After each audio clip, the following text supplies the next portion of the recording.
سيدنا المرسلين أما بعد فأعوذ بالله من الشيطان الرجيم بسم الله الرحمن الرحيم فرمان مصطفیٰ صلی اللہ تعالی علیہ وآلہ وسلم من صلی علیہ واحدۃ وجبت له شفاعتی، جس نے مجھ پر ایک مرتبہ درود پاک پڑھا اس پر میری شفاعت واجب ہے۔ صلو علی الحبیب صلی اللہ تعالی علیہ وآلہ وسلم۔ پیارے پیارے ناظرین، میں امید کرتا ہوں آپ خیر و عافیت سے ہوں گے۔ میں آپ کا دوست محبوب عالم آفاقی مجددی نقشبندی۔ اگر آپ ہمارے چینل پہ پہلی بار دین کی سمجھ MA پہ تشریف لائے ہیں تو ہمارے چینل کو سبسکرائب کر لیں اور لائک کرنا اور کمنٹ کرنا نہ بھولیں۔ آج ہم اپنی ویڈیو میں بتانے والے ہیں دو موضوع پر بات کریں گے، اور چھوٹی سی ویڈیو ہوگی اور انشاءاللہ تعالی بہت مزیدار اور بہت کام کی ویڈیو ہوگی۔ دیکھیے، میں جو یہ باتیں بیان کرتا ہوں بہت جان اور بین کر کے اور بہت کوشش کے ساتھ میں، بڑی محنت کے ساتھ میں یہ بیان کرنے کی کوشش کرتا ہوں، تو آپ لوگ میری پوری ویڈیو دیکھ کر کے جائیں۔ انشاءاللہ تعالی دو موضوع پہ میں بات کروں گا، اور چھوٹے چھوٹے موضوع ہوں گے مگر بہت کام کی باتیں انشاءاللہ تعالی 2-4 منٹ میں بتانے کی کوشش کروں گا۔ دیکھیے، آئیے سب سے پہلے ہم نماز کے تعلق سے بیان کرتے ہیں۔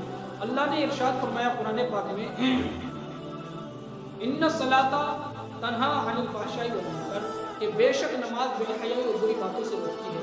اور نماز کے تعلق سے قرآن پاک میں اللہ رب العزت نے 700 جگہ ارشاد فرمایا۔ کتنی جگہ؟ 700 جگہ اللہ نے نماز کے تعلق سے ارشاد فرمایا۔ تو میں آپ کو صرف 7 انعامات، خصوصی انعامات بتانے کی کوشش کروں گا کہ جو لوگ نماز پڑھتے ہیں تو انہیں کیا کیا انعام ملتے ہیں۔ اگر ایسے دیکھا جائے تو بہت سے نماز کے فوائد ہیں، اندرونی بھی اور یعنی کہ باطنی و ظاہری، بہت سے اس کے فوائد ہیں، مگر میں صرف 7 بیان کرنے کی کوشش کروں گا آپ کے سامنے۔ نمبر 1، جو نماز پڑھتے ہیں ان کی روزی میں برکت ہوتی ہے، سبحان اللہ۔ نمبر 2، تندرست صحت، یعنی کہ ان کی جو صحت ہے، ان کا ہیلتھ ہے، بہت مضبوط اور اس میں طاقت رہتی ہے۔ اور نمبر 3، نیک اولاد، یعنی کہ جو نماز پڑھتے ہیں، نماز کی پابندی کرتے ہیں تو اللہ تعالیٰ ان کو نیک اولاد سے نوازتا ہے، ان کی اولاد نیک بن جاتی ہے۔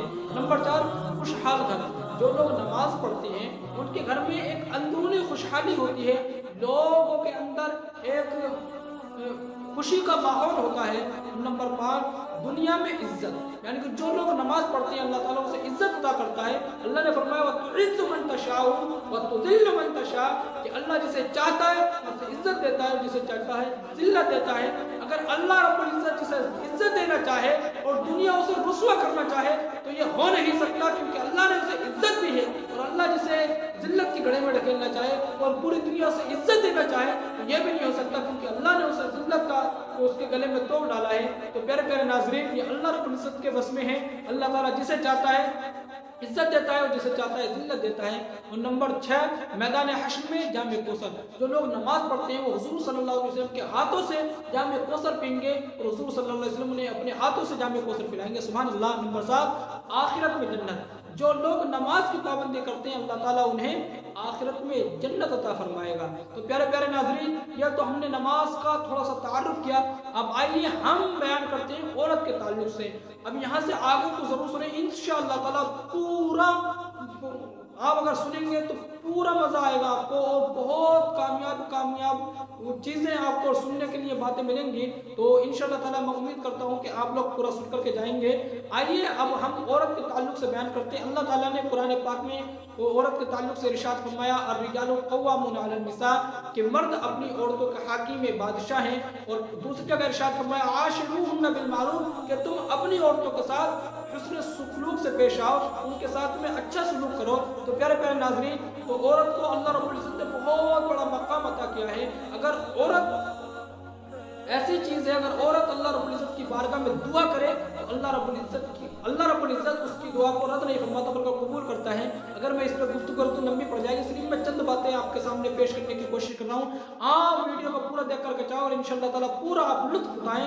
آئیے اللہ رب العزت کے تعلق سے ہم، یعنی کہ عورت، اللہ رب العزت نے عورت کو کیا تحفہ بخشا تو اس کے تعلق سے انشاءاللہ تعالیٰ ہم بیان کرتے ہیں۔ عورت خدا کا دیا ہوا ایک نایاب تحفہ ہے، بہترین انمول تحفہ ہے۔ عورت کو اللہ نے ایک بہترین تحفہ بنایا۔ پریگننٹ عورت کی 2 رکعت نماز عام عورت کی 70 رکعت نماز سے بڑھ کر ہے، یعنی کہ جو عورت حاملہ ہوتی ہے، جو پیٹ سے ہوتی ہے، اگر اس حالت میں عورت 2 رکعت نماز پڑھ لے تو اس عورت کی 2 رکعت نماز پڑھنا غیر حاملہ کی 70 رکعتوں سے بڑھ کر ہے. سبحان اللہ. دیکھیں قربان جائیے. اور آگے بڑھتے ہیں. شوہر پریشان گھر آئے اور بیوی اسے تسلی دے تو اسے جہاد کا ثواب ملتا ہے. سبحان اللہ. اپنے شوہر کو اگر کوئی عورت تسلی دے تو اسے عورت کو جہاد کا ثواب ملتا ہے. سبحان اللہ.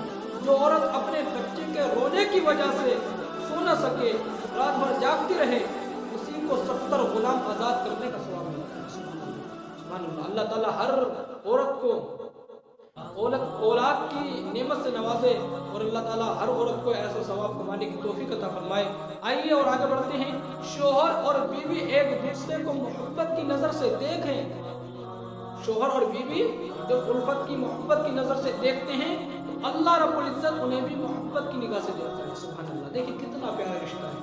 اگر شوہر بیوی ایک دوسرے کو پیار محبت سے پیار بھری نگاہوں سے دیکھتے ہیں تو اللہ رب العزت انہیں محبت سے دیکھتا ہے. سبحان اللہ. جو عورت اپنے شوہر کو اللہ کی راہ میں بھیجے وہ جنت میں اپنے شوہر سے 500 سال پہلے داخل ہوگی. اگر کوئی عورت اپنے شوہر کو دین کے راستے میں بھیج دے, اچھے کام کے لیے بھیج دے, دین کی خدمت کرنے کے لیے بھیج دے تو وہ عورت اپنے شوہر سے 500 سال پہلے جنت میں جائے گی. کہ انعام اللہ رب العزت نے عورت کے لیے بخشا ہے. پیارے بہن ناظرین اور آگے بڑھیں. جو عورت آٹا گوندتے وقت بسم اللہ پڑھے تو اس کے رزق میں برکت ڈال دی جاتی ہے. تو میری ماں اور بہنوں کو چاہیے کہ جب وہ آٹا گوندنے کی تیاری کریں تو گوندنے سے پہلے بسم اللہ الرحمن الرحیم پڑھ لیا کریں. ان کے کھانے میں انشاءاللہ تعالی برکت ہوگی. جو عورت غیر مرد کو دیکھتی ہے اللہ اس پر لعنت دیتا ہے. تو اللہ رب العالمین اپنے شوہر کے علاوہ کسی کو نہ دیکھیں بلکہ نگاہوں کی صفائی رکھیں, دل کو اپنے دامن کو صاف رکھیں. اور اس سے آگے بڑھتے ہیں. جب عورت اپنے شوہر کے بغیر کہے ان کے پیر دباتی ہے تو اسے 70 تولہ سونا صدقہ کرنے کا ثواب ملتا ہے. سبحان اللہ. کتنی بڑی یہ نیکی ہے. اگر شوہر آپ کا لیٹا ہوا ہے, آرام کر رہا ہے, اور بغیر کہیں آپ اپنے شوہر کے قدم دبانا شروع کر دیں, اس کو سکون پہنچانا شروع کر دیں تو آپ کو 70 تولہ سونا صدقہ کرنے کے برابر ثواب ملے گا. سبحان اللہ. ذرا اپنی قسمت پہ ناز کریں میری ماں اور بہنیں. جو پاک دامن عورت نماز روزے کی پابندی کرے اور جو شوہر کی خدمت کرے اس کے لیے جنت کے 8 دروازے کھول دیے جاتے ہیں. سبحان اللہ سبحان اللہ. تو میری ماں اور بہنوں روزے نماز کی پابندی کرو اور اپنے شوہروں کی خدمت کرو, تمہارے لیے جنت کے 8 دروازے کھول دیے جائیں گے. سبحان اللہ سبحان اللہ. عورت کے ایک بچے کے پیدا کرنے پر 75 سال کی نماز کا ثواب اور ہر ایک درد پر ایک حج کا ثواب ملتا ہے. جو عورت اپنے بچے کو جنم دیتی ہے تو ہر ایک بچے کی پیدائش پر 75 سال کی نماز پڑھنے کے برابر ثواب دیا جاتا ہے. اور جب وہ بچہ پیدا ہوتا ہے اور ہر جھٹکے پہ جو اس کو درد محسوس ہوتا ہے تو ہر جھٹکے پر ایک حج کے برابر ثواب دیا جاتا ہے. سبحان اللہ سبحان اللہ. یہ عورت کا مقام اللہ رب العزت نے اتنا اونچا کر دیا ہے. تو پیارے پیارے ناظرین آئیے چھوٹی سی بات اور سنتے ہیں. باریک لباس پہننے والی اور غیر مرد سے ملنے والی عورت کبھی جنت میں داخل نہیں ہوگی. اللہ اکبر. یعنی کہ اس پہ اللہ رب العزت کی ناراضگی ہے.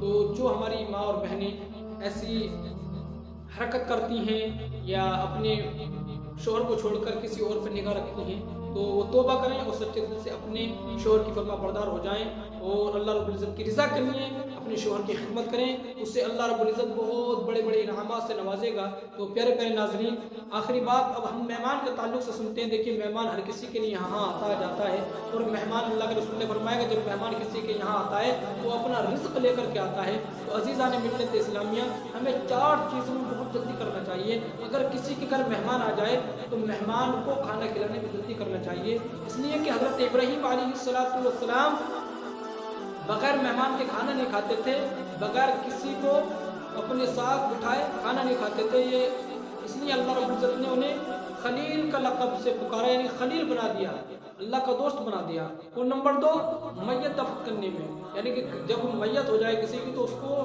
دفنانے میں جلدی کرنا چاہیے. نمبر 3 بالغ لڑکیوں کا نکاح کرانے میں, یعنی کہ اگر کسی کے یہاں پر لڑکیاں جوان ہو جائیں بالغ ہو جائیں تو ان کا نکاح بہت جلد کرنا چاہیے, ان کو اپنے گھر پر نہیں بٹھانا چاہیے. اس لیے کہ اگر کوئی گناہ ہو جاتا ہے معاذ اللہ رب العالمین اس کا گناہ اس کے ماں باپ پر